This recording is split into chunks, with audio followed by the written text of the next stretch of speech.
황심소에서 김경래 작가님을 초대해 마음을 읽는 인터뷰를 진행했습니다. 와! 김경래 작가님은 20년간 기자로 활동하셨습니다. 2001년 KBS에 입사하셔서 KBS 새노조 초기 집행부에서 편집국장도 역임하셨습니다. 국무총리실의 민간인 사찰 문건을 단독 보도하셔서 이달의 방송 기사상을 수상하시기도 하셨어요. 2013년 작가님은 뉴스타파로 이직하셔서 계속 기자활동을 이어나가셨습니다. 삼성 이건희 동영상, 한명숙 모해 위증교사 의혹 사건 등 중요한 이슈를 보도하셨어요. 현재는 첫 장편소설 삼성동 하우스를 출간하셔서 작가로 등단하셨답니다. 김경래 작가님은 어떻게 기자에서 작가로 변신하셨을까요? 그런데 작가로 등단한 것이 KBS 사장이 될 가능성을 날렸다라는 놀라운 사실이 점점 밝혀지는데요. 그 이유가 궁금하시다면 채널 고정!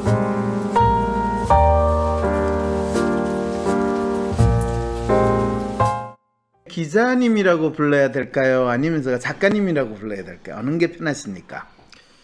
저는 작가가 되고 싶은 사람인데 네. 작가라는 단어는 아직 좀 쑥스럽더라고요. 그렇죠. 그렇다고 해서 기자가 아닌데 기자라고 불러달라기도 뭐하고. 김경래 님이 뭐 수십 년 동안 그래도 기자 활동을 하셨는데 물론 대부분의 기자들이 쓴 기사는 소설과 같다라고 일반적으로 이야기하지 않습니까? 그리고 욕이죠 사실. 그거 욕입니까? 그렇죠. 그러면 본인은 욕먹는 그 역할을 진정으로 내가 하겠다라는 마음으로 지금 소설가가 되신 건가요? 이야기를 쓰고 싶다는 생각은 옛날부터 하고 있었어요. 그러게요. 예. 그런데 기사를 특히 대한민국 기자들의 기사는 말 그대로 이야기를 잘 쓰는 게 네. 기자들이 기사 쓰는 기본이잖아요. 근데 이제 제가 어릴 때부터 네. 전 생각을 해보면은 네. 거짓말을 잘했어요. 거짓말을 잘했다는 건 상당히 상상력이 뛰어난 네. 총명한 어린이였다. 이렇게 좀 이야기하면 어릴 때 그런 걸 부모님한테 예를 들어서 당시에 이제 교회를 가야 되는데 제가 교회를 빼먹고 그러니까 친구들하고 놀다가 들어왔다. 그렇죠. 너 왜 교회를 안 갔니? 라고 얘기했을 때 그 이유들을 만들어내야 되잖아요. 그렇죠. 되게 어설프게 만들면은 오히려 더 많이 혼날 가능성이 있지 않습니까? 그렇죠. 맞아요. 그럴 때는 그냥 잘못했다고 비는 게 나은데 어쩔 수 없는 그 이유에 대해서 그렇죠. 공감하게. 그랬었던 것 같아요. 그래서 항상 거짓말을 할 때 한 번 더 생각하고 덜 혼나야겠다 라는 것 같아요. 근데 이제 기자 생활하면서는 거짓말을 하면 안 되잖아요. 절대로. 그런데 그 말씀을 네. 지금 그렇게 표현을 하시니까 야, 이분은 어릴 때부터 기자가 될 아주 놀라운 소질을 잘 발휘했구나 라고 저는 생각을 했는데 안 되죠. 그 말은 뭐냐면 지금 말씀하신 대로 기자가 기사를 쓰는 건 거짓말을 하면 안 되잖아요 라는 그거하고 또 대비가 되는 거예요. 왜냐하면 전 대부분의 기자들은 딱지고 가지고 거짓말이라고는 할 수 없지만은 거의 창작 소설을 쓰는 거에 버금가는 생생한 거짓말을 하기 때문에 대부분의 기사는 생생한 거짓말이거나 믿고 싶은 거짓말을 쓰는데 이런 생각을 하고 있었거든요. 항상 데스크의 의중에 맞으나 노골적으로 또 그거를 맞추면 또 본인이 쪽팔려. 그러니까 항상 다양한 지금 말씀하신 대로 주도 면밀하게 잘 맞춰주나 그렇게 맞춰주는 것 같지 않으면서 중간중간에 좀 꼬집어주는 듯하나 아프지는 않게 꼬집어주는 이런 기사야말로 진정한 그게 이제 약간 스킬이잖아요. 그렇죠. 스킬이죠. 한 20년 기자 생활을 했지만 그 중에 제가 제대로 일을 한 기간은 한 10몇 년이라고 봅니다. 한 10년 정도. 그거는 왜 그렇습니까? 제가 이제 기사가 무엇이고 어떤 기사를 써야겠다 혹은 기자는 어떤 기자가 돼야겠다라는 자의식이 생긴 게 한 10년 정도 전이었던 것 같아요. 그전에는 그냥 이제 기자가 됐으니까 우연히. 그렇죠. 우연히 기자가 됐으니까. 언론사에서 일하니까 기자다 이렇게 생각하셨겠네요. 그렇죠. 그래서 밥벌이니까 주어진 일을 그냥 열심히 한다 이 정도였어요. 셀러리맨으로서의 기자 정신을 가지셨다. 근데 뉴스타파를 옮길 때는 그건 약간 좀 저한테는 다른 일이었거든요. 왜냐면은 기본적으로 그렇죠. 어쨌든 그렇죠. 뭐 이 사회에서 그냥 상식적인 생각으로 봤을 때 좋은 직장이라고 얘기하는 한국방송공사에서 그렇죠.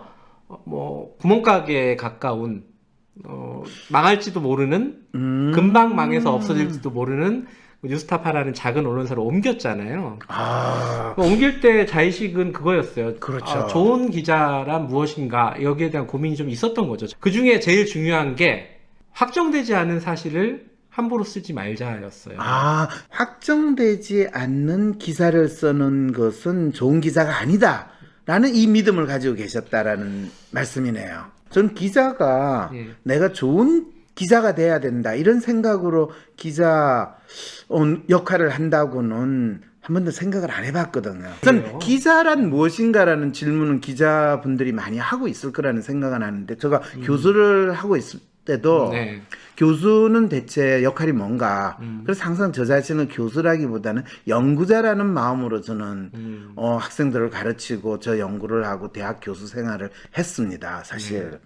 그런데 기자분들을 만났을 때 이제 이야기를 하거나 기사를 읽거나 하면 상당히 교수하고 비슷한 구석이 많아요. 네. 뭐 글을 쓴다는 부분도 비슷하고. 네.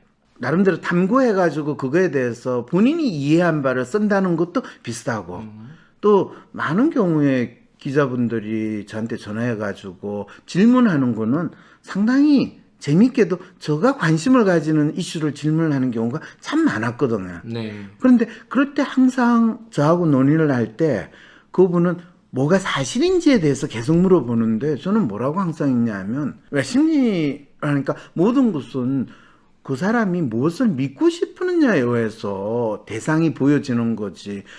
특히 뭐 물질적인 것이 이게 까만색이냐 파란색이냐 빨간색이냐라고 하는 건 이야기를 할 수 있지만, 네. 그 사람이 좋은 사람이냐 나쁜 사람이냐, 그 사람이 죽일 놈일까요, 아니면 그래도 개선의 정이 있는 건가, 이런 질문을 할 때 네. 네가 그 인간을 따뜻한 눈으로 보고 싶으냐 아니면 죽일 놈이라고 하는 마음으로 보고 싶으느냐 달려있다, 이러면 많은 분들이 짜증을 내요. 그래서 어떤 사건을 대하는 기자의 눈이 뭡니까? 이 질문을 제가 사실은 훨씬 더 많이 던졌거든. 당신은 이 사건에 대해서 어떻게 생각을 하세요? 그리고 지금 저에게 주신 질문을 봤을 때는 누구분은 이러이러한 마음으로 이러이러한 믿음을 가지고 이 사건을 탐구하고 있는 것 같은데, 그럴 때는 이러이러한 생각은 해보셨나요? 그럼 어떻게 하세요? 그런데 중요한 거는 저 생각이 뭔지 중요한 게 아니고요. 네. 사실을 확인해야 되는 게 중요합니다. 그러면 본인은 지금 기사는 제가 생각하기에는 대부분의 기자분들이 쓴 기사는 그 기자분이 믿고 싶은 거를 썼다고 생각하는데, 본인은 본인의 믿음과는 별개로 객관적으로 기사를 쓴다고 생각을 하시겠네요. 아, 그럼요. 그래서 저희들은 각기 서로 상반된 입장에 있는 분들의 인터뷰를 다 따가지고, 뭐 보통 우리가 자든 우든 좌우의 입장을 다 대변하는 사람들의 인터뷰를 따는 거로 균형감을 유지하는 겁니다. 네. 그렇게 믿고 계시는군요. 이렇게 보통 대화가 끝나거든요. 속으로 그분은 저 자식이 또 기자를 그렇게 싫어하는구나 이렇게 생각했을지는 모르는데, 저는 누구를 싫어하고 자시고가 아니라 우리가 어떤 거에 대해서 안다는 거, 또 그거를 글로 표현한다는 것, 철저하게 글을 쓰는 사람의 믿음, 마음이 반영되는 거지, 그것으로 또 독립된 어떤 객관적인 100% 객관적이고 100% 절대적으로 분명한 기준을 한다는 건, 그건 쥐가 신이라고 생각하거나 그런 글쓰기가 있다고 믿을 텐데, 그건 나도 평생 이 글 쓰는 거로 먹고 살고 공부를 하면서 먹고 살고, 특히 사람의 마음에 대해서 고민을 했는 사람의 입장에서 그건 인간이 하는 일이 아니야 라고 할 수 있는데, 지금 말씀하시니까 제가 조금 놀랍다라는 생각이 더 드는 근데 거죠. 이제 제 얘기는 뭐냐면은, 이게 기자들이 얘기하는 팩트는 몇 가지가 있습니다. 예를 들어서 네, A라는 사람이 죽었어요. 네, A라는 사람이 죽었는데 내가 직접 가서 보지 않으면 참 사실이 뭔지 애매하잖아요. 그럴 때 기자들은 어떻게 판단하냐면은 소스를 가지고 판단을 합니다. 그렇죠. 예, 소스가 하나냐, 두 개냐, 그렇죠. 세 개냐, 그렇죠. 그리고 그 소스들은 신뢰할 만한 가치가 있는 그렇죠. 소스냐 이건데 그렇죠. 이제 우리 언론이 그 기본을 잘 안 지키고 있는 거죠. 자, 바로 이제 그 예. 부분에서 예. 기자들이 기계적인 판단을 한다라는 이야기를 많이 들으실 겁니다. 그랬을 때 지금 말씀한 대로 내가 어떤 사실에 대한 또는 정보나 지식을 들었는데 소스가 하나면 이거는 이 편향적이고 두 개면 균형을 갖췄을 거다라고 믿는. 믿지 않습니다. 다만 확률이 높은 것. 소스가 아무리 많아도 거짓말일 수 있고 그럼요, 소스가 그럼요. 하나여도 참을 수 있는데 그럼요. 다만 확률의 문제이기 때문에 이 기사가 외부에 공개되려면은 적어도 독자들한테 가려면은 이 정도 기준은 통과해야 된다라는 게 어떤 그렇죠. 저희들이 갖고 있는 기준이죠. 예, 직업적인 기준. 기준. 아니 그러니까 저도 그래서 그거를 가지고 뭐 이 기자분들이나 심지어는 언론 쪽에 있는 교수들하고 이야기할 때 진짜 기자분들이 자기가 하는 역할이 뭔가에 대해서 상당히 정체성 혼란을 겪구나 이런 생각을 특히 많이 해요. 특히 대한민국의 기자들이 왜 그러냐 하면 보통 그런 이야기 하시지 않습니까? 사실을 나름대로 기사를 쓴다라고 하고 뭐 팩트 체크 뭐 이런 이야기까지 나올 때 팩트라는 거는 네가 믿고 싶은 게 팩트고 네가 믿고 싶지 않은 건 가짜 뉴스가 되는 게 21세기에 이 언론 환경이고 인간의 삶인데 인간의 마음이 어떻게 작동하느냐 이슈거든요. 네. 김 기자는 20년 동안 아주 전형적인 기자의 마음으로 기사를 썼구나라는 것을 저는 다시 그럼요. 확인하게 됐습니다. 그럼요. 예. 왜냐하면 지금 말씀하신 처음 주제가 팩트라는 이슈를 어떻게 잘 핸들하느냐에 따라서 좋은 기자일 수도 있고 네. 좋은 기자가 아닐 수도 있다라는 것을 가지고 마치 우리가 십자가를 보고 기도를 하면 훌륭한 좋은 기독교인이고 이 부처님을 보고 기도를 하면 나쁜 기독교인이다 라고 믿는 것과 같은 그런 믿음으로 기사를 쓰신 분이구나라는 거 제가 해석이 되는 거죠. 그건 무슨 말인지 좀 어려운데요.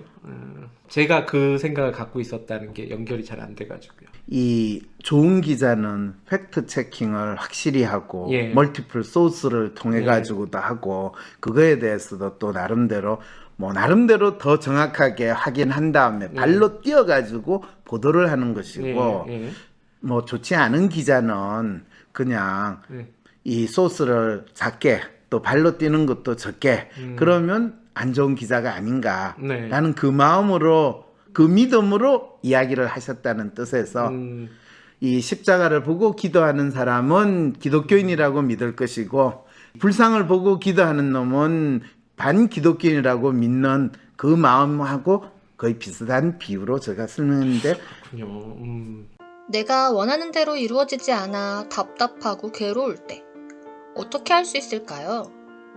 우후죽순 상담센터와 정신과가 생겨났지만 막상 어떤 서비스를 받아야 할지 내 문제를 믿고 맡길 전문가는 누구인지 혼란스럽기만 하다고요? 위로나 공감을 넘어 개인의 마음을 정확히 읽어주고 삶을 변화시킬 전략도 같이 찾아주는 전문가, 전문 서비스에 대해 알 필요가 있지 않을까요? 이런 상황이라면 차라리 내가 직접 나의 마음을 알아보면서 나의 삶의 문제나 마음의 아픔을 해결할 수 있는 길을 찾고 싶진 않을까요? 나의 문제도 파악하여 해결하고 또 다른 사람의 삶도 변화시키는 데 도움을 줄 수 있다면 현재 나의 삶을 변화시킬 수 있는 새로운 계기가 될 수 있지 않을까요? 여러분의 이런 상상과 기대, WPI 초급 워크숍을 통해 구체화하실 수 있습니다. 삶의 변화는 특정 유형에 끼워 맞추는 것이 아닌 있는 그대로의 내 특성, 내 마음을 읽을 수 있을 때 시작됩니다. 한 사람의 성격과 마음을 정확히 찍어 나타내어 마음의 MRI로 비유되는 WPI 검사는 한국인의 마음에 대한 연구를 통해 개발해낸 성격 및 라이프스타일 진단 방법입니다. 셜록 황이란 닉네임으로 유명한 대한민국 대표 심리학자, 한국인의 심리를 연구한 황상민 박사님의 직강으로 WPI 검사 결과를 해석하는 방법을 통해 자신의 마음을 알고 문제를 스스로 해결하는 능력뿐 아니라 주변 사람들의 마음을 읽어주는 WPI 상담가로 발전할 수 있는 시간. 당신이 상상하는 완전히 새로운 세상. 이제 WPI 초급과정 워크숍에 참여함으로써 여러분의 삶을 바꿀 수 있는 새로운 기회를 찾을 수 있습니다. 온라인 교육 시대에 새롭게 바뀌어진 WPI 초급과정. 온라인 원격 교육으로 누구나 쉽게 참여할 수 있습니다. 신청하세요. WPI 초급과정 워크숍. 강의 구성은 이렇습니다. 오전에 WPI 상담 코칭 과정 소개, 인간의 성격과 WPI 성격 구조에 대한 이해.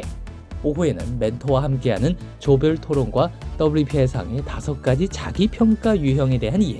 그리고 황 박사님께서 직접 참가자들의 프로파일을 해석해 주시고 내 사연에 대한 1:1 원포인트 레슨까지 받으실 수 있습니다. 황심소 구독, 좋아요